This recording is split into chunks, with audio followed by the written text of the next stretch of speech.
There are some games that just slip under the radar. Star Wars games in the 2000s were plentiful and pretty damn good. There was one game that I never heard about until I visited a game shop, Star Wars The Clone Wars, which isn't based on the Clone Wars animated TV show, nor is it based on the cartoon of the same name. It's a small follow-up on the events of Attack of the Clones.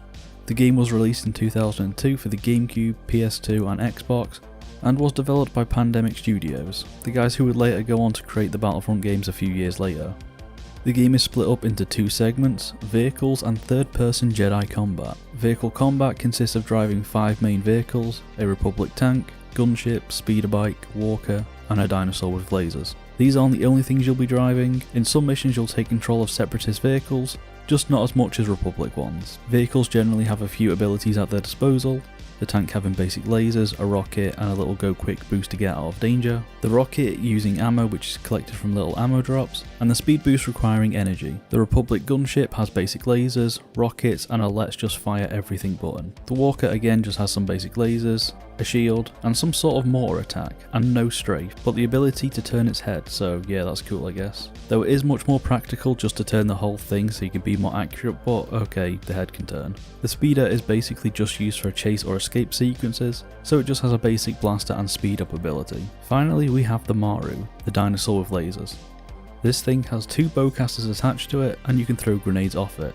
And it also has some sort of raw energy attack or something that insta-kills everything in front of it. As I said earlier, we also do have Jedi fighting sequences, and fuck me it's bad. You still have tank controls and the clunkiest attack I've ever used. It was a surprise that they have these in the game, but man, it was just awkward. Luckily there's not too many of them, as they just act as little cinematic sequences just to do something. Controlling ground vehicles is tank controls. You'll use the left analog stick to move the vehicle and its direction, the right stick will just move your camera and the triggers will strafe. The gunship controls how you'd expect, you can slow down and speed up as you wish. The Republic tank is what you'll be driving throughout the majority of your playtime, which is good because it's the most fun and easy to use. Something I did notice is that the scale is really off. When controlling the dinosaur, it's like I'm so much bigger than the Republic tanks. It's like I'm running around with little minions. In some missions you have the ability to order your squad around, which you will need to do as they don't attack anything otherwise. These are binded to the directional buttons and they work for the most part. It's just a pain in the arse since you have to constantly be telling your team to attack a giant spider droid shooting at them. There is also an auto aim function, so you just have to point your vehicle in the vague direction of the enemy and it will lock on, which works sometimes. If there's a lot of things in that direction, the game will freak out and just try and target everything and just go between each one. We really could have done with a target lock function, as well as a switch feature. It just makes it a pain when you're trying to target the giant tank, but the game would rather you deal with the droid first. Missions in the game consist of blowing something up, defending something, or protecting a convoy of some sort. The missions themselves do feel varied enough as you'll be driving different vehicles, and have the occasional Jedi section. Locations are also varied as jungle, snow, desert can be. There are also boss fights to do and chase sequences which add some flavour. I played through it on what I assume is normal difficulty and my god it can be hard sometimes. Mostly due to my own fault of me running straight into the fight, but forgive me for assuming this space tank is more stable than a wet paper bag. Sometimes the odds will feel heavily stacked against you, so you just have to peek behind cover or stray forever and hope you don't get hit.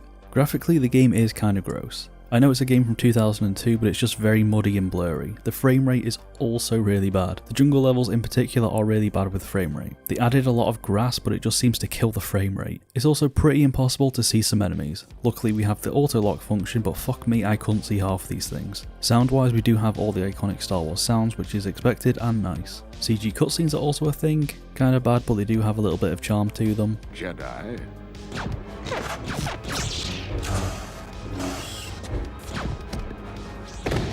But when it comes to music, it's just Naboo on repeat. Sometimes we get the Jedi Temple March, but it is just Naboo remixed 24/7. The final set of missions also have the Imperial March on repeat, so yeah, it's just a lot of repeating tracks. Not that I can play any, because the Disney Overlord will end me. Is the game good? Kinda. I can't see myself going back to it anytime soon. It does have bonus missions, but fuck me if I'm gonna try and do any of those. It was a nice surprise of a game, and it seemed to be the start of the Battlefront series in some ways, just really janky. If you're interested, I'd say give it a go. It's a PS2 game and it's super cheap. More expensive than I thought, but it's still cheapish. Thank you for joining me on taking a look at this weird Star Wars game I didn't know existed. I do have one more that I'd like to take a look at somewhere in the future. I think it's a bit more well known, but it's still very strange. I'll see you next time.